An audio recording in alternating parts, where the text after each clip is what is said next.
राधे राधे, जय श्री कृष्णा। आज मैं आपको श्रीमद् भगवत गीता के 14वें अध्याय का महात्म्य सुनाने जा रही हूँ। महात्म्य सुनने से पहले अगर अभी तक आपने मेरे चैनल को सब्सक्राइब नहीं किया है तो कृपया मेरे चैनल को सब्सक्राइब करें, साथ में बेल जरूर प्रेस करें ताकि मेरे आगे आने वाले वीडियो की नोटिफिकेशन आपको सबसे पहले मिले। और अगर आपको महात्म्य अच्छा लगे तो कमेंट बॉक्स में जय हो विष्णु भगवान की जरूर लिखें। धन्यवाद। श्रीमद् भगवत गीता के 14वें अध्याय का महात्म्य इस प्रकार है। श्री महादेव जी कहते हैं, हे पार्वती, अब मैं भव बंधन से छुटकारा पाने के लिए साधनभूत 14वें अध्याय का महात्म्य सुनाने जा रहा हूँ। तुम ध्यान से सुनो। सिंघल द्वीप में विक्रम बेताल नामक एक राजा थे जो सिंह के समान पराक्रमी और कलाओं के भंडार थे। एक दिन वे शिकार खेलने के लिए उत्सुक होकर राजकुमारों सहित 2 कुतियों को साथ लिए वन में गए। वहां पहुंचने पर उन्होंने तीव्र गति से भागते हुए खरगोश के पीछे अपनी कुतिया को छोड़ दिया। उस समय सब प्राणियों के देखते देखते खरगोश इस प्रकार भागने लगा मानो वह उड़ रहा हो। दौड़ते दौड़ते बहुत थक जाने के कारण वह एक बड़ी खंदक में गिर गया। गिरने पर भी वह कुतिया के हाथ नहीं आया और उस स्थान पर जा पहुंचा जहां का वातावरण बहुत ही शांत था।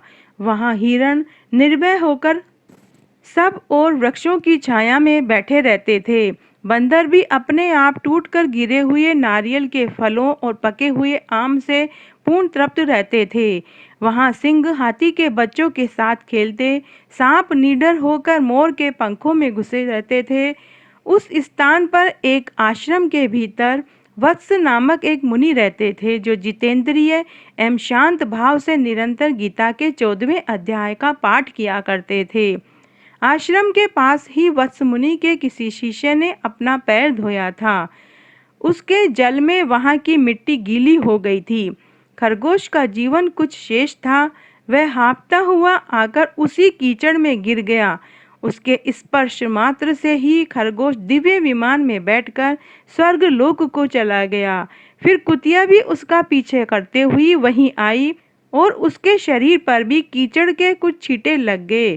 फिर भूख प्यास की पीड़ा से रहित हो कुतिया का रूप त्याग कर उसने भी दिव्यांगना का रमणीय रूप धारण कर लिया तथा गंधर्वों से सुशोभित दिव्य विमान पर आरूढ़ होकर वह कुतिया भी स्वर्गलोक को चली गई। यह देख मुनि के मेधावी शिष्य स्वकंदर हंसने लगे।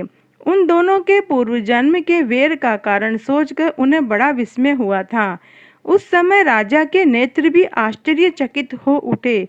उन्होंने बड़ी भक्ति भाव से प्रणाम करके उस शिष्य से पूछा, हे विप्रवर, नीच योनि में पड़े हुए दोनों प्राणी कुतिया और खरगोश ज्ञानहीन होने पर भी स्वर्ग चले गए, इसका क्या कारण है? इसकी कथा मुझे सुनाओ। शिष्य ने कहा, हे राजा, इस वन में वत्स नामक एक ब्राह्मण रहते हैं। वे बड़े जितेंद्रिय महात्मा हैं। वे गीता के 14वें अध्याय का सदा जाप किया करते हैं। मैं उन्हीं का शिष्य हूँ। मैंने भी ब्रह्म विद्या में विशेषता प्राप्त की है। गुरुजी की भांति मैं भी 14वें अध्याय का प्रतिदिन जाप करता हूँ। मेरे पैर धोने के जल में लौटने के कारण वह खरगोश और वह कुतिया दोनों ही स्वर्गलोक को प्राप्त हुए हैं। अब मैं अपने हंसने का कारण बताता हूँ। महाराष्ट्र में प्रद्युदक नामक एक नगर है।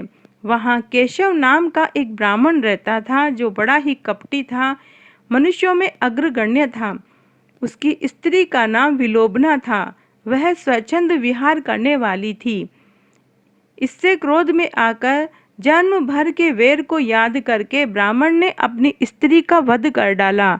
उसी पाप से उसको खरगोश योनि में जन्म मिला और ब्राह्मणी भी अपने पाप के कारण कुतिया बनी। ये दोनों वही थे। श्री महादेव जी कहते हैं, यह सारी कथा सुनकर श्रद्धालु राजा ने गीता के 14वें अध्याय का पाठ किया। इससे उन्हें परम गति की प्राप्ति हुई। तो आज मैंने आपको श्रीमद् भगवत गीता के 14वें अध्याय का महात्म्य सुनाया। अगर आपको ये पसंद आता है तो अपने दोस्तों और रिश्तेदारों में ज़्यादा से ज़्यादा शेयर करके पुण्य कमाएं। धन्यवाद।